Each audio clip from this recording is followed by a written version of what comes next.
Since 2 days, I know that my mother has died. My mother, who became 90 years old. And since 2 days, I have been experiencing the loss of my mother. Even though I am very far away from my family in the Netherlands, and I have chosen to not be with them anymore, to not be in contact with them anymore.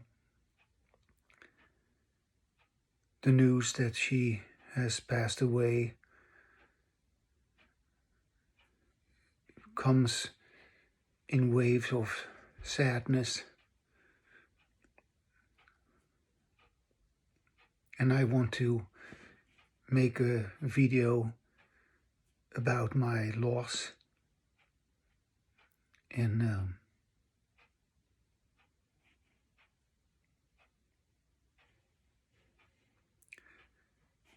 I'm not going to talk in Dutch. I could speak in Dutch and direct my words to my family, but I'm speaking in English also to give myself the opportunity to be where I am.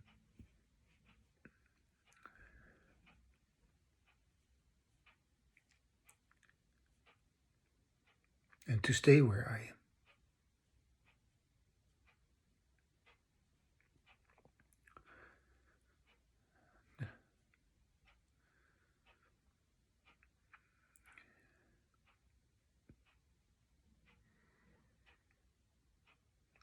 I do this for myself, to let myself know what this is for me. And I don't need to explain anything to myself because I feel it.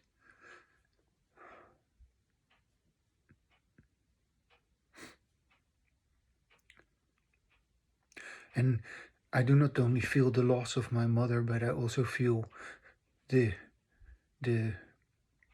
pain or the sadness that I can't have the conversation with my family which I want to have, which I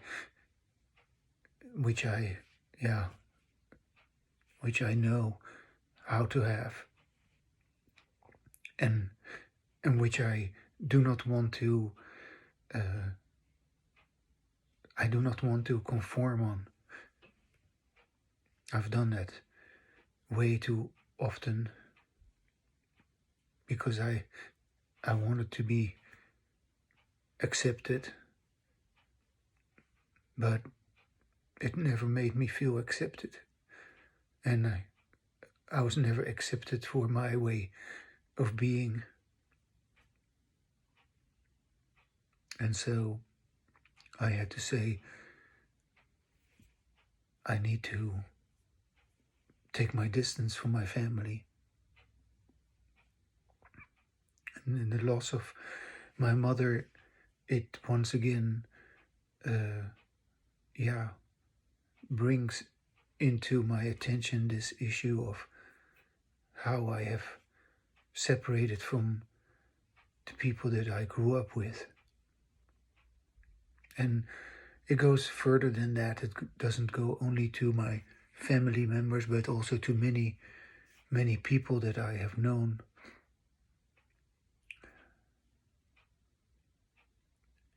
I basically have always left everybody behind who did not want to have embodied language with me.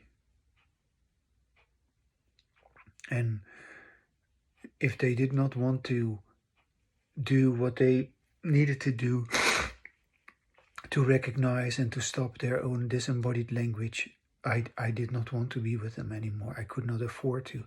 And even though I believed I could, I couldn't, In that case, in that sense, I am kind of like my mother, because my mother, she sacrificed a lot of herself for others, to care for others.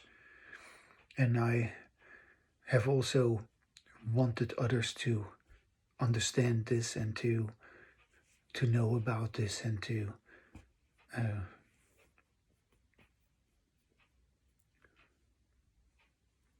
and I was again and again giving myself away, and I'm no longer doing that.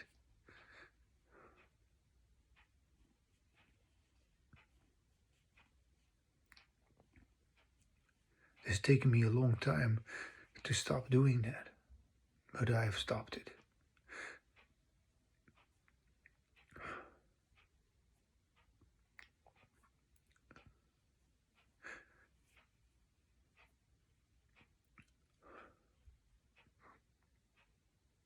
Tomorrow my mother will be cremated and in the Netherlands, and I'm here in Chico in North California, and I will not be there. I have not been there since 1999, and it is now 2024.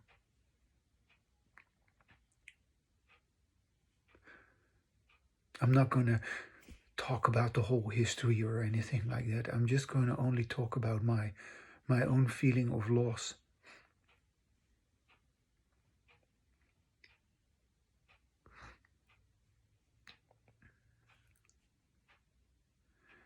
And I do not feel in any way that I owe anything to anybody, because nobody has wanted to have embodied language with me. It is very clear.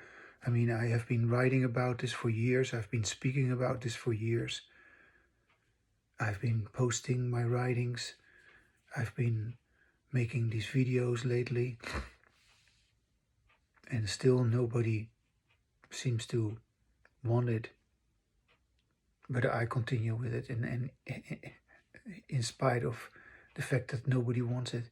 So if there was once a situation that I was rejected by my family, perhaps it was that very rejection of my family which sort of prepared me or inoculated me for what was to come. Because as a person who knows the difference between embodied language and disembodied language, I just know for a fact that nobody has embodied language, that I am alone with my embodied language. And I only share it with my wife, with Bonnie, who I'm happily married with, and I share it with my wonderful friend from the Netherlands, Annemiek, who just like me also feels that she is so happy to have embodied language. And of course, we are happy with our embodied language because we are truthful to ourselves. We can laugh about ourselves. We feel good about ourselves. We create our own life in such a way that we feel happy, that we feel satisfied. And you cannot do that with disembodied language. And certainly not my mother, who was very, you could say, dissatisfied or disillusioned,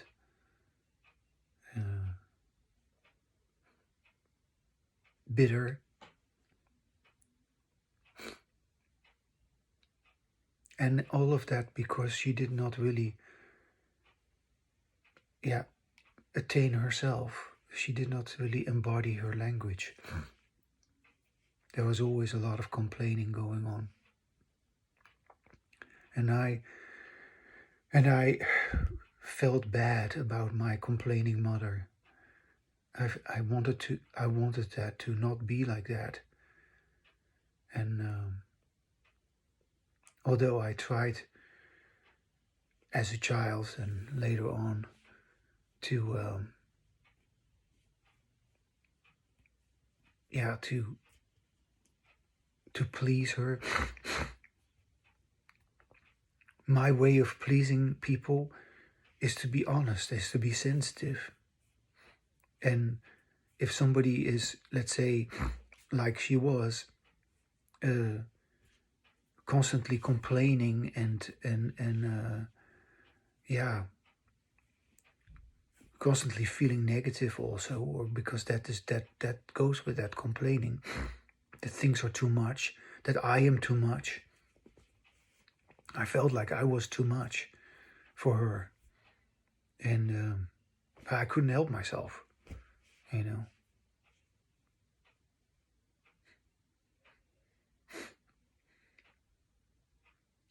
I am just who I am, and I never felt accepted in who I am. And back then I did not have this language that I have now, and I was also upset about it and frustrated about it, and basically behaving the opposite way of, I don't know.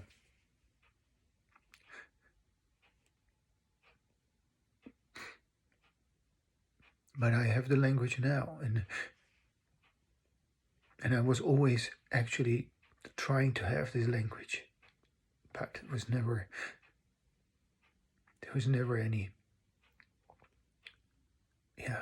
real attention for this. And that is not anything particular to my family or so.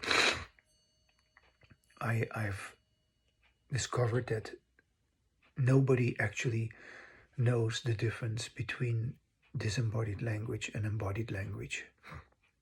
I have discovered that. And it was also really, really hard to believe that was really true, that I had discovered that of all people, somebody as, as irresponsible as me, somebody as chaotic as me, somebody as, I don't know, dissatisfied as me, because I was looking for what is my place in this world, and I could not find it. Confused, distracted, fearful, nervous, nail biting, being in my bed as a boy for many years.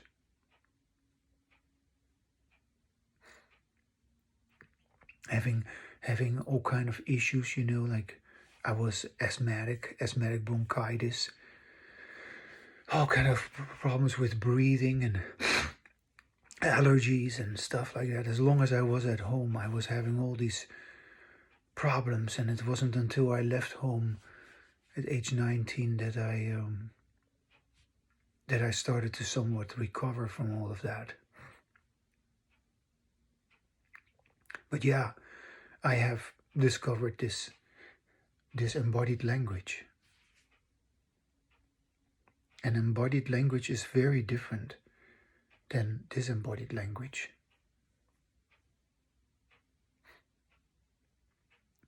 The two are incompatible. They're mutually exclusive. So unless your disembodied language stops, you cannot have embodied language. And I couldn't believe it for many, many years. I mean, I wanted to, and of course I did in some way, but there was always, a feeling like, is it really true, or how is it possible that I'm the only one who knows this, or who can do this?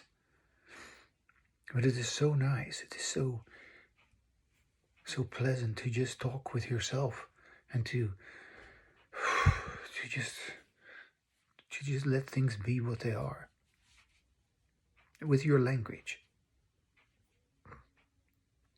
and to not predetermine what you are going to say, to not not force yourself to do anything that you don't want to.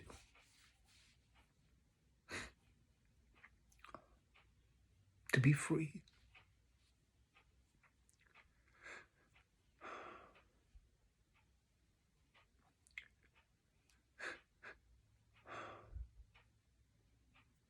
have discovered this.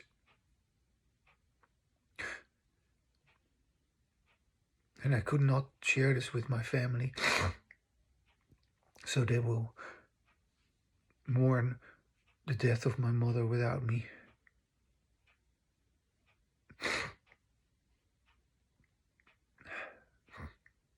I was really kind of like the problem kid of the family.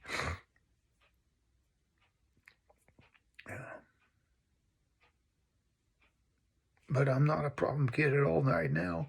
I mean, I'm feeling happy. I have a really good life. But nobody wants to know about it. Well, except for Annemieke and my wife.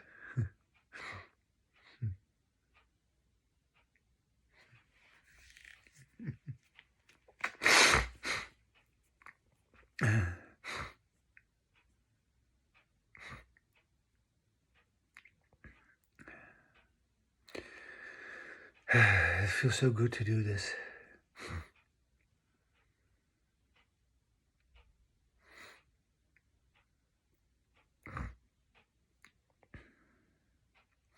And it feels also so good that I have, come into this because I have been able to talk about it so often, especially in the last year or so, last 2 years. It just keeps on changing, But in the last years that I have my conversations with Annemieke on Skype, we can just continue to talk and have embodied language with each other. And we constantly acquire, constantly enhance our language enlightenment, which is based on our ongoing embodied language. And I feel, now that my mother has passed, I feel some burden has sort of lifted on me.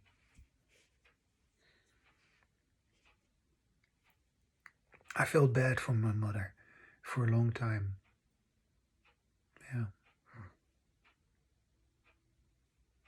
I didn't feel that way towards my siblings or towards my father.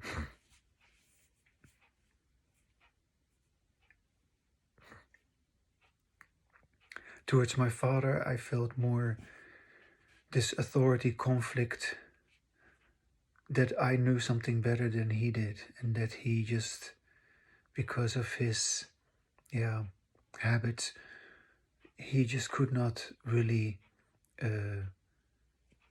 allow himself to be with this, what I'm talking about. And he's not alone, I mean, my father is in that sense not to be singled out, or nobody is to be singled out as if they have done something wrong or so that they cannot engage in embodied language, because nobody else in this world is having embodied language with me except for my wife Bonnie and Annemieke. And everybody else who believes to be having embodied language, they're just lying to themselves. If you would be talking with me, you would know that you have been fooling yourself into believing that you have embodied language, but you don't.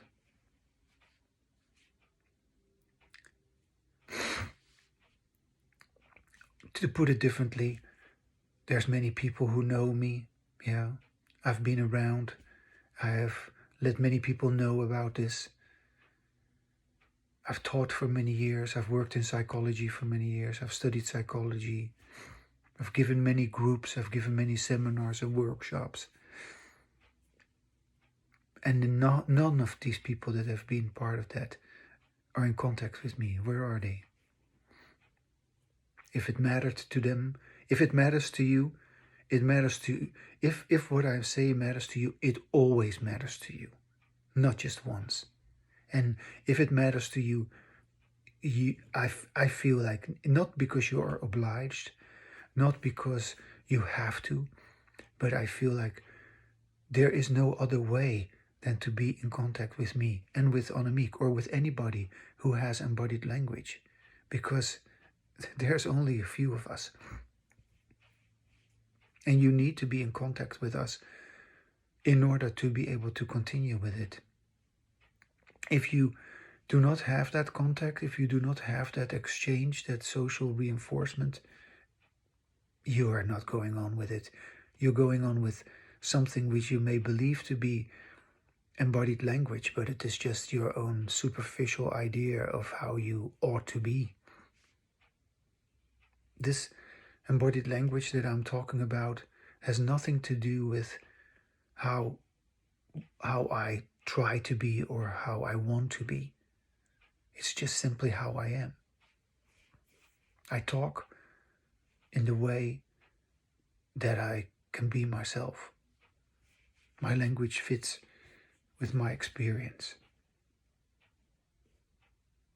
And currently, the whole day I'm kind of like still, and I read a little bit, but I don't do much of anything. And sometimes I cry. And I kind of feel it coming on in moments, and then it sort of just ebbs away again.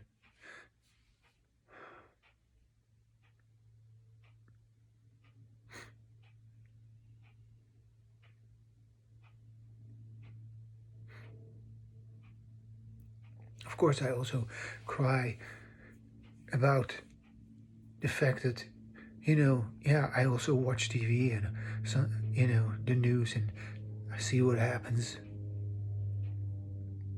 and what people do to each other. They all are fighting with each other and arguing, and they don't have embodied language. They don't know how to have embodied language.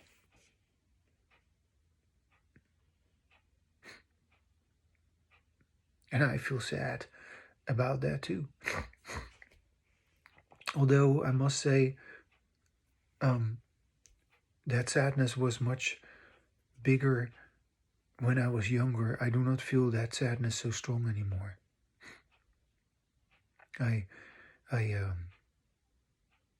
I've sort of become realistic that that's how it is. I have had to learn how to not be bothered by that anymore,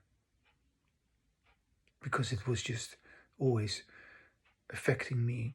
And I was, when I was younger, I was just really worried about the world and how it all was gonna go. And I recognize that in a lot of the younger people today.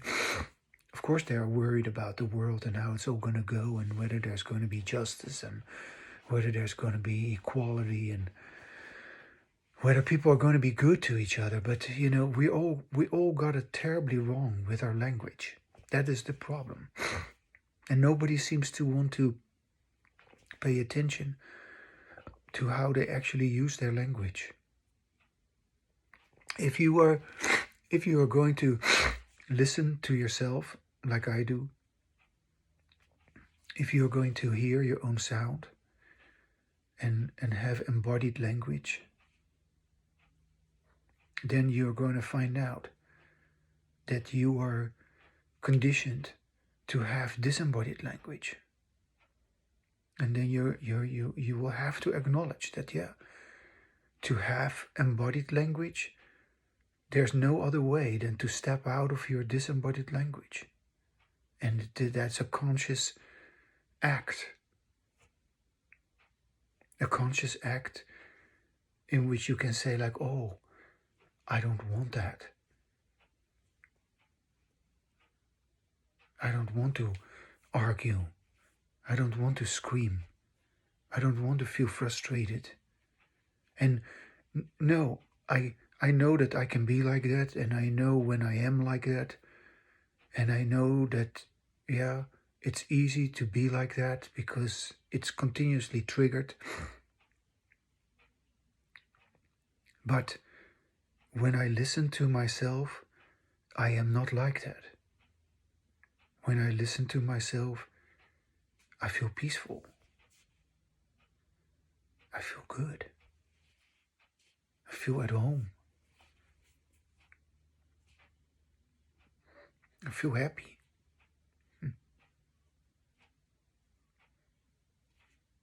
So if I continue with my embodied language, I live a whole different way of life. And so I need to talk with myself to have embodied language. And then I need to talk with those people who have embodied language so that, that we can share this together. And that's what I do in my life with my wife and with my dear friend Annemiek.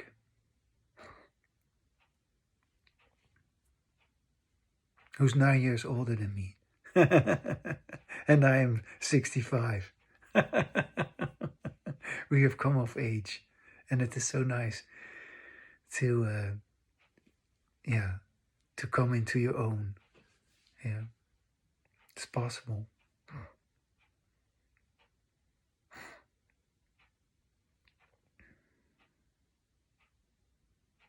Now, I feel like I have really spoken well about my, my bereavement. And I feel like I've sufficiently addressed it because I feel very positive now. And I have not done anything to make it go away, or, if it comes more, then I'll cry some more.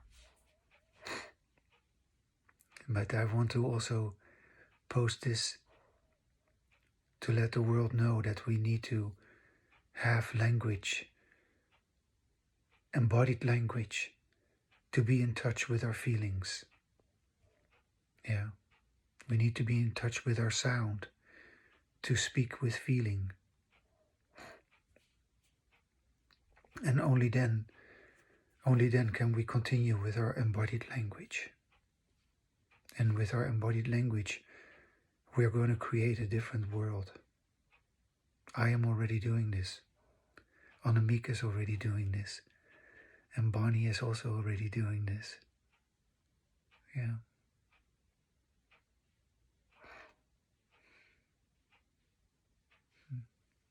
Bye.